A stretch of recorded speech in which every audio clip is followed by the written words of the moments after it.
Tumuli po, Dr. Michael Bato. Good morning.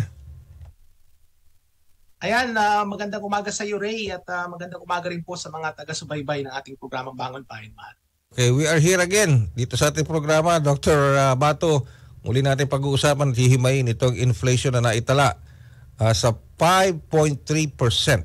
This is higher compared to the inflation rate nung nakalipas na Hulyo, which is 4.7%. Siguro ang tanong ko po dito, unang katanungan ko, Dr. Michael Bato, ano ang sinasalamin nito, itong latest inflation figure ng Agosto? Ano ang sinasalamin nito sa pangkalahatang ekonomiya po ng Pilipinas? So ang sinasalamin nito, Ray, yung vulnerability ng ating bansa sa mga shocks na nanggagaling sa labas ng ating bansa. Maalala natin na nung nakaraang buwan ay nagkaroon ng ban ang India sa pag-export nila ng non-basmati rice, at ito'y nagkaroon ng epekto sa pandaigdigang pamilihan ng rice. Kaya alam naman natin na ang ating bansa ay maangkat tayo ng bigas, at nakaapekto ito doon sa supply ng mga pinagkukuhaan natin sa ibang bansa. At nagkaroon to ng epekto sa atin. Yan yung una.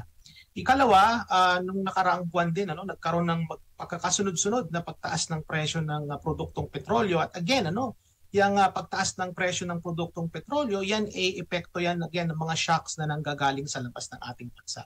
So what this mirrors, Ray, is the vulnerability of our country in terms of its exposure sa mga shocks. Hindi lang yan, Ray, alam din man natin na ang ating bansa ay tayo ay merong issue sa food security. At syempre, pagka nagkaroon ng pagtaas ng presyo ng bigas, yung bigas isa yan sa may pinakamalaking ambag sa ating nararamdamang inflation. Sama nyo na rin dyan yung pagtaas ng produktong petrolyo. Talagang nakita natin ang epekto nito sa pagtaas muli ng antas ng inflation. Maalala natin, Ray, nabanggit mo kanina, nung buwan ng Hulyo ay nasa 4.7% na lang ito, di ba? Ngayon, sumipa muli ito, lumagpas ng 5%. In fact, nasa 5.3%. So, what this mirrors really is yung ating exposure sa mga ganyang klaseng shock na nakaka-apekto sa inflation. Now, nabanggit po nyo yung mga external shocks. Bukod dito sa mga internal challenges na kinakaharap natin na locally, may internal shocks. Meron po kasing tinatawag na exporting inflation. Yung bang India, yung ginawa nila na paghihigpit sa pagbebenta o pag-export ng kanilang rice sa ibang bansa katulad ng Pilipinas, can we call that as exporting inflation? Alam mo, Ray, may mga nuances yan. So ipapaliwanag ko ng mabilisan. So kasi ganito yan. Ang India, nag-anunsyo sila nung ban nung nakaraang, I think it was July, itong taon na to. At yung marami sa mga ini-import natin, na mga nakastock na sa ating bansa, marami dyan nabili before pa nag-anunsyo na ang India na magkakaroon ito ng ban. So ang ibig sabihin nito, Ray, ang mangyayari niyan is bagamat nabili nila ito ng mura, mga retailers natin, hindi lang retailers, yung mga middlemen na nag-i-impact ng bigas sa ating bansa. Ang nangyayari niyan is ginagamit na excuse yung pagtaas ng presyo ng pandaigdigang pamilya dahil nga sa pag-anunsyo na yan ng India para maibenta nila yung imported rice ng mas mahal. So madalit sabi, Ray, merong connection dyan yung nangyayaring external, yung mga external shock na nabanggit ko kanina. May connection din yan dun sa pagkakaroon ng price manipulation dun sa market ng rice sa ating bansa. So magkakaduktong yan, Ray. Hindi sila magkakahiwalay. In fact, related yan sila. So, ang mangyayari pa niyan, Ray, dahil nga nagkaroon ng ban ng India, which accounts for, I think, around 40% of total global na supply ng rice, magkakaroon yan ng prospective, ibig sabihin ng prospective sa future yan, sa hinaharap na pagtaas ng presyo ng bigas dahil nga dyan sa pagliliit ng supply sa pandaigdigang pamilihan. Isama mo pa dyan, Ray, yung nabanggit ko kanina na internal, which is yung potential na, in fact, hindi lang potential, talaga nagkakaroon ng price manipulation within the markets sa ating bansa. Kaya tama po yung ating pamahalaan, yung binanggit nila na meron na price manipulation na nagaganap. Totoo po yan, Ray. At nailathala rin just recently dito sa Bloomberg website, isang international financial assessment. Doon sa kanilang website, napalalawigin pa ng Saudi Arabia at Russia yung kanilang oil production cut ng karagdagang 3 buwan. So it will extend up to at least sa katapusan ng taong ito. May maaari pa bang magawa ang gobyerno at ang ating mga economic managers para maibsan ang maaari pa hong patuloy na pagtaas sa presyo ng produktong petrolyo na isa din kasi talaga yan sa mga nagpapabilis sa inflation at nagpapabigat sa kabuhayan ng bawat Pilipino. Alam mo, Ray, merong kasabihan na nabasa ko na if you control oil, you control nations. And then if you control food, you control people. Yan yung tema ng ating usapan ngayon, di ba? Yung food at saka yung oil. Maraming pwedeng gawin ng ating pamahalaan. In fact, ginagawa na yung iba dyan sa ngayon. Kagaya halimbawa ng subsidiya dun sa ating mga tsuper, sa ating mga public utility transport, para makatulong po ng malaki yan dun sa ating commuting public. Alam naman natin na marami sa ating mga kababayan na nagko-commute, yan yung ating mga kababayan na mga nasa low income brackets. Kasi syempre kung if you can afford to buy a car, hindi ka nasa income bracket na nangangailangan ka ng commute. So yung ating mga kababayan mahihirap na mga nagta-tricycle, yung mga nag-jeep, silang makikinabang diyan sa subsidiya na yan sa mga public transport. Kinakailangan po yan.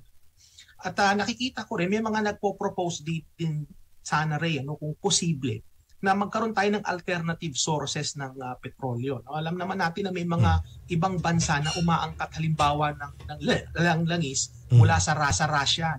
Baka pwede na naman nating i-explore din yan kung may possibility na kumuha tayo hindi lang sa Russia, baka meron pa rin mga ibang mga sources, mga ibang bansa na pwede magbenta sa atin ng langis sa mas mababang halaga. Hindi lang yan, Ray, alam mo, ang produktong petrolyo, nakaka-apekto din yan sa presyo ng kuryente. May connection din yan kasi may mga iba tayong power plant na diesel, na kumbaga nagre-rely sa produktong petrolyo. So, maganda sana kung magawa ng ating Pangulo na mas mapabilis yung pagkakaroon natin ng alternative sources ng energy, kagaya halimbawa ng nuklear. Maalala natin, ang ating Pangulo ay pumunta ng Estados Unidos at kinausap niya yung mga companies, American companies, na nagpo-produce ng mga small modular reactors. Sana mapabilis ito at para sa lalong mas madaling panahon, mapakinabangan po ng ating bansa para hindi na tayo umaasa sa produktong petrolyo para po sa ating kuryente at ultimately, Ray, para maibaba rin po ang presyo ng energy sa ating bansa. Yon. Fuel, cost of fuel, which of course is controlled by external factors, yun yung mga OPEC producing countries. Tapos food inflation, of course, dalawang bagay, external shocks at saka internal, meron din problema. Ngayon, bilang po ekonomista, yung bang paglalagay ng price cap o price ceiling sa bisa ng Executive 39 na pinirmahan ni Pangulong Marcos Jr.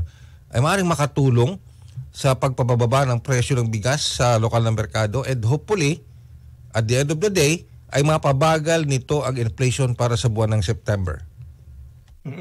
Alam mo, Ray, maganda na bring up natin itong price ceiling na to sa produkto, sa rice. In-implement yata kahapon, unang araw nito was yesterday. And alam mo kasi, itong mga ganitong policy, Ray, para itong talim. Diba yung talim meron dalawang sides yan. It's like a two-edged blade. Dalawang talim yan. Una is makakaroon tayo ng immediate relief para po sa ating mga consumer. Kasi ang mangyayari niya is maibababa niya yung presyo ng bigas. I think it was from 48 pesos to 45 pesos. Yung chinek ko po yung presyo nung August 1. Nitong August 1 po, nitong taong to, ang presyo po ng well-milled rice was 48 pesos. At based po dun sa price cap policy natin, Executive Order 39, magiging 45 pesos na lang ito. Doon naman po sa regular milled rice noong August 1, ito po ay 45 pesos per kilo, ibababa po ito ng 41. So makikita po natin na makakaroon ito ng immediate effect doon po sa ating mga consumer. Sila po ikinabang dyan. Immediate po yan, agaran yan. Ngayon, yung kabilang side naman ng talim na nabanggit ko kanina, Ray, is yung ating mga retailer. Kasi unang-una, hindi naman po lahat ng retailer natin, Ray, mga mayayaman. Marami po sa ating retailer, lalo na po yung mga maliliit na retailer, yan po ay umuutang po yan, di ba? Pinapaikot lang nila yung pera at itong biglaang pag-aanunsyo ng ating pamahalaan na magkakaroon ng price ceiling, makakaapekto ito sa cash flow nila, lalo-lalo sa mga maliliit nating retailer.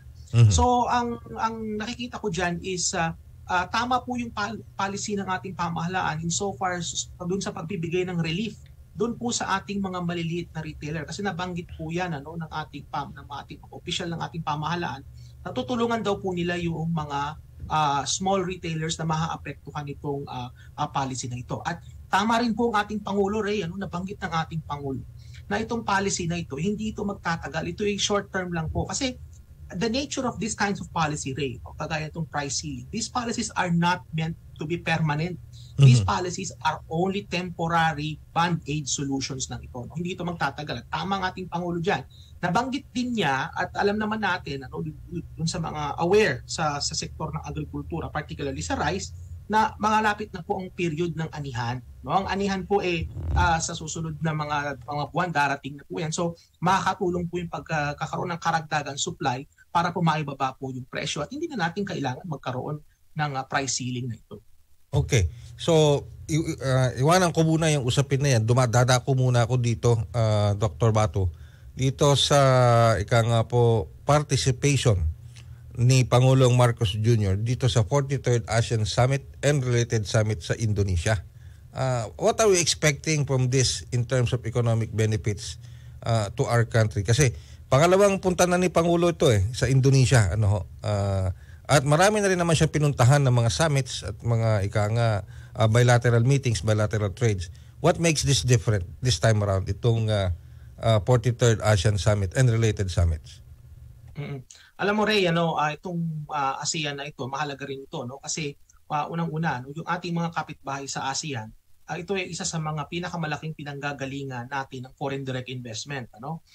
In fact, noong taong 2022, umabot sa $690 million ang total na foreign direct investment na nanggagaling sa ASEAN. At 17% po ng ating kabuuang mga ine-export napupunta po sa ASEAN. So napakalaking market po niyan. At napakahalaga po niyan sa ating bansa in terms of the economy. So ang mahalaga po diyan, Ray, unang-una is mai-highlight ng ating bansa, ng ating Pangulo, ang ating bansa sa mga foreign investors. So again, it's economic para ma-advertise yung ating mga industriya, yung mga oportunidad for investment sa ating bansa. At nakikita ko rin dito, Ray, itong meeting na ito, hindi lang naman kasi mga taga-ASEAN na ang a-attend dito, a-attend dito yung mga leaders ng mga ibang bansa na labas sa ASEAN na mahalaga rin sa atin. Nandiyan yung mga leader ng Australia, Canada, ng India, ng China, Japan, Korea at Estados Unidos. So makakadaupang palad din ng ating Pangulo, yung mga world leaders na yan na sa mga ibang bansa na yan na mahalaga rin sa atin economically. At maire-raise din po ng ating Pangulo yung mga importanteng global issues na bagamat ito po ay global issues, ramdam po ng mga ordinaryong Pilipino. Bibigyan ko po kayo ng ilang halimbawa. Unang-una yung climate change. Nabanggit na yan ng ating Pangulo na isa yan sa kanyang mga advokasya. At maibibring niya yan sa mas malaking grupo ng mga bansa. At talagang naapektuhan po tayo yan. Nakita naman natin yung nangyayaring mga bagyo, yung nangyayaring El Nino na yan na nakakaapekto sa ating food security. At nandyan din po yung issue tungkol sa mga manggagawa. Kasi nga, yung mga migrant workers natin, isa sa mga malaking destinasyon ng ating mga migrant workers ang ASEAN. At ang pagkakaroon po ng regional guidelines patungkol po sa kung paano tatalakayin yung issue ng mga migrant workers tsaka human trafficking, papag-uusapan din po yan. Kaya itong pagpunta po ng ating Pangulo sa ASEAN, yan po ay isang excellent na opportunity para ma-bring up po yung mga issues na yan na nakaka-apekto po sa ating mga kababayan.